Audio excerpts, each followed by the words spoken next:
Nextcloud is one of the most popular self-hosted platforms out there, and for good reason.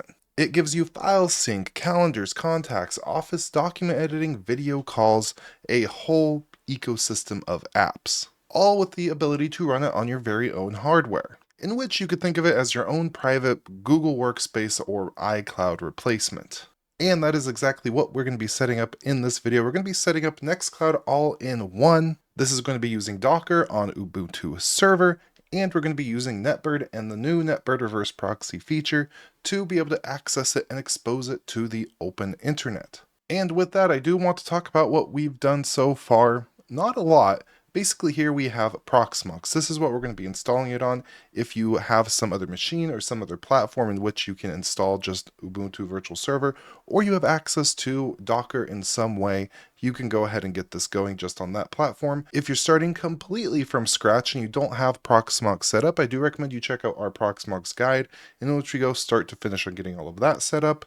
And we have some content on Docker, which I recommend you check out, especially if you're just kind of getting into this. Now, with that said, on Proxmox here, the only thing I've really done is right here, I've uploaded an image of the Ubuntu Live server. You just go to your local storage, download from URL, and get an ISO for Ubuntu Server. Additionally, I do have this vault right here. This is some system storage, and I've just added that by going over to ZFS and adding a new ZFS array. You can see I have no disks. The machine that I have this instance of Proxmox running on has 2 hard disks. I've set them up as a mirror for data redundancy, and with Nextcloud, storage is probably going to be the biggest concern and kind of the most important thing you're going to want to consider before going into this. And that's because at its core, Nextcloud is a storage platform. You're going to be uploading files to it.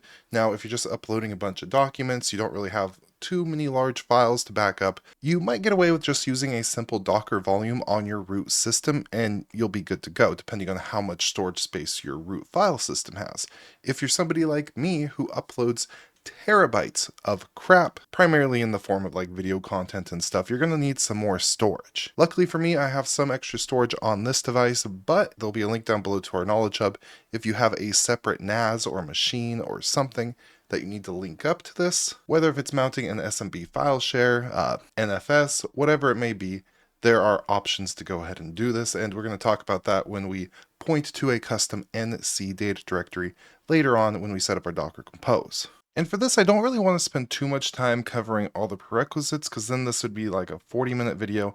I'm going to do a lot of the stuff that I've already done in the Knowledge Hub article that's going to be linked down below, but quick overview of what I have going on for this setup. First, we spun up a Ubuntu VM here in Proxmox. If you are not familiar with Proxmox, we have a whole dedicated video going over everything you need to know to get that set up. Basically, all you're going to need to get this set up is a VM with Docker installed. The Nextcloud All-in-One instance is going to be using Docker, so that's what we're going to need, and that is what I did. So within this VM, I've already installed Docker using the Docker convenience script. Really easy, installs everything that you need. And like I said, a big consideration is going to be the storage. So what I did in my case is through here under ZFS, I've added, if I zoom out just a little bit, I've added a new vault. So I have 2 drives in this system. So when I created the VM, you can see here under hardware, I have an additional hard disk right here that I've added for the vault, giving us a terabyte to work with Nextcloud. From there, you can kind of see what I've just done, and that is actually add this terabyte of extra storage to my system under a mount storage directory. So you can see here, I formatted it, I created the mount storage, I've added it to our FS tab, and I've given myself permission to go ahead and use it, and that is because that is going to be the location of our NC data directory, or basically all of the files and everything that we upload to Nextcloud. Additionally, we have NetBird. We have NetBird up and running, so if I type NetBird, maybe NetBird status, you can see we have this up and running. If I go over here, we have a self-hosted version of NetBird with this VM connected directly to it, because we're going to be using, again, the proxy to go ahead and set all this up. So then I can easily access Nextcloud from anywhere in the world and actually share public links and have other people being able to have accounts and access it as well, which for me is important. And again, all these prerequisites are covered in that Knowledge Hub article. So with that, let's get to actually setting this up. So what we're going to do is set up the Docker configuration and stuff within my home directory, so you can see that is where I am. So what I will do is I'm just going to create a new folder for Nextcloud. So I'm going to make a directory called Nextcloud, and essentially all this is going to do is house our compose file for our all-in-one instance. Basically, we really only pull one Docker container initially, and the Nextcloud all-in-one master container is what's going to manage and pull all the other containers that we're going to need, and we're going to see that when we actually dive into picking what we want, the features and everything like that. So I am going to nano a compose YAML file. Like everything else, this compose is going to be over on our Knowledge Hub, and we'll link to the official one as well. But I am just going to paste this in real quick. So it's going to look a little something like this. And you can see we're not using some of these options here. But essentially, we run the all-in-one master container. It's pulling the latest version of that. This is going to be running in bridge mode, and we do have some volumes here. So we have our all-in-one config volume as well as access to the Docker sock. We are opening up port 8080, but that is basically for local access only to manage our Nextcloud all-in-one instance. We have the option here to enable community containers, but that did change a little bit recently, so we're actually going to comment that out. This is the port that we're going to be using in the NetBird reverse proxy to actually expose this service. So that is 11.0.0.0. And we might as well set that up real quick. So, like I said, I already have NetBird installed on the same machine that is going to be running this. So what we could do is head over to my reverse proxy. We can click on add a service, and then from here, I could just call this something like Nextcloud. For the service type, we're going to want to select the HTTP service, and then we're going to add a target. Now this target is going to be our specific machine. So if I search for Ubuntu Docker, that is the VM that we're going to be running this on. And for the port, this is going to be 11.0.0.0. Now here for Nextcloud, we are going to want to go to the optional settings and add a couple custom headers. The first is going to be our client buffer size, and then we are going to go with our client max body size, and then our proxy read timeout. Now you can configure these options to your preference or what works best for you. But for the buffer size, I like to go with 512. Max body size, we go 0, essentially making it unlimited or disabling that limit.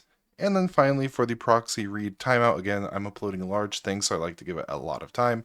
So we will give it quite a bit of time. So from there, we can add that target and then continue. We have authentication. You can add authentication here, but I do recommend you just set up auth through Nextcloud itself. You can add OIDC providers directly through Nextcloud. If you enable authentication through the proxy layer right here, it will break connection with, for example, the mobile app and things like that. So I generally don't recommend that through here. We could continue. Access control. This is something that is relatively new in NetBird. That came with our layer 4 proxy support. So if we wanted to, we can add a rule and like allow only country, and we could say whatever country we're in, whether that be Germany, or I'm actually in the United States right now. So I can actually add some geo-restricting to kind of help with that a little bit. So we can continue. And for this service, we're going to want to pass both the host header as well as rewrite redirects. Nextcloud is going to need those, and then we can add that service. So now you can see that service has been added. So now we could actually focus on getting this container spun up. And one thing we're going to want to do, since we're actually using our NetBird network as our reverse proxy, we are going to want to add the NetBird range right here. We have our upload limit here, which is set at 1 terabyte, and more settings that you can change to your heart's content. And all that looks good, except for right here, our Nextcloud data directory. We're going to want to change this to wherever your actual storage location is going to be. If you're going to just use a volume on a host, information for that will be in the Knowledge Hub article. But I am going to set this to mount, storage, and then Nextcloud, just like that. Because again, that is where I mounted in the extra storage that we added with the drives through Proxmox. So from there, I think all this configuration is just about perfect. So if we go ahead and write this out, what we could do is simply spin it up. And it should create that Nextcloud folder for me, but we'll see. So Docker compose up, just like that. One thing I forgot to do, and it's okay. I forgot to give myself root permissions for Docker, so you just add yourself to the Docker group and restart that. There we go. So now I can run that compose up, hit enter, and now it's going to pull that master container image for us, which it doesn't look like we're having any issues, so I could go ahead and detach. So now what we could do is actually head over to the IP address for the server at the port 8080 using HTTPS like so. We're going to go ahead and proceed. So here is our all-in-one setup. We're going to want to save this. This is very important. Granted, there are ways to get it later, but I'm just going to go ahead and throw this in a notepad for now. There we go, just like that. And now we can open the all-in-one login and paste in that passphrase that we just saved. So now, this is probably one of the most important and troublesome steps, and that's testing to see if our proxy connection is actually working. So we're going to test our domain by typing in nextcloud. Whatever your domain happens to be, submit that domain. Hey, it worked. Nice. So being that it didn't give us any errors or anything, we know that our proxy is already set up, configured, and everything's going to be working very smoothly for us. So from here, let's check this to install Nextcloud 626 Winter. Go ahead and get the latest version. And before I download and start the containers, you could go through and check to see what Office suite you want to use. You could disable it completely, but I really like the Nextcloud Office. And here you have some additional containers, such as the full text search. You can enable Nextcloud Talk if you want to. I'll go ahead and save those changes. The only one I added was that full text search. My time zone looks good, and here we have the option to add community containers, which we might add NetBird directly in here. We're going to try it. We're going to see if we can get it working. It will require some commands put into the terminal to work properly, but that's something that we're going to be exploring. But I mean, other than that, we're good. Let's check this again and then download and start the containers. So there we go. If I run a Docker PS here real quick, you can see right now we only have the one master container. But once this is done, we're going to have a lot of containers. And you can see we still have some things starting up here. Just to show you kind of what I'm talking about, Docker PS, you can see we got a lot going on. If things are taking a while, you can always go and click on like starting here to see exactly what's going on and what we're waiting for. So it's all waiting for Nextcloud to start, which we can see here the full logs and everything that's going on. Real quick, I'm going to see if it actually created that storage directory yet, which it did. We have Nextcloud right there, so that's good. And yeah, on this first boot, it's probably going to take a minute. So every once in a while you can hit reload to see kind of where we're at. Alright, and just like that, we can see all the containers are spun up, and when everything is ready, we can also see our initial admin password. You're probably not going to remember this, so I'm going to show you how to change it real quick. Let's give that a copy, open our dashboard, and you can see it goes to our domain that we've set up in NetBird, which is very nice. Admin, put in our password, and log in. And there we go, we have our little intro to Nextcloud here, so we could go ahead and skip that. We can see what's new if we want to, but I'm just going to close that out because before anything, we're going to want to change that admin password.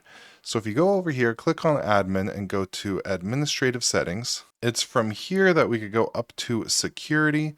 We have our current password, so drop that in and then type in a new password, something that's strong, secure, and something that you're actually going to remember. So now basically you're in Nextcloud. You could start using it. Over here we have files, so this is where you're actually going to upload, manage things, and it's at this point you could download like the actual desktop applications, set up syncing, so when you add something to a folder, just like with Google Drive, iCloud, anything like that, it will automatically be synced over to your Nextcloud server. This was more of a setup video, so I'm not going to dive into all the different features and everything that you could do with it, but some of my favorite things that I do want to point out first is something called Deck here, which this is nice. It's a nice little kind of Kanban project management tool that you could go ahead and use. Additionally, they have notes and they have mobile applications for this, so you can use this to replace like your Google Notes or your Apple Notes, whatever you're using.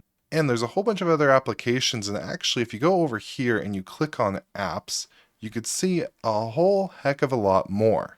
I mean, whiteboards, co-spend, memories, which is a really nice photo thing. We have diagramming, and some of the featured apps here are really nice. A lot of them are their own, and there are third-party apps, so you might be a hit or miss depending on the quality of the applications. And a real nice way to go about this too is go into app bundles and just download and enable the actual bundles from Nextcloud themselves that you might want to enable. If you can think of an application or something that you need or a use case that you might find in Google Workspace or any of the alternatives, there's a high probability that you're going to be able to find it in here. All self-hosted, all on your own hardware, and paired up with the NetBird self-hosted reverse proxy, you are in absolutely full control of your entire stack. Overall, it's great, and I know in this video we kind of brushed over a lot of the prerequisites and stuff, so in that Knowledge Hub article, I'm going to go into a lot more depth with some of that stuff, and some of the commands and everything that you need to know to get all of this set up. With all of that, I do hope you enjoyed this video. Please like it and subscribe to this channel for more videos like this,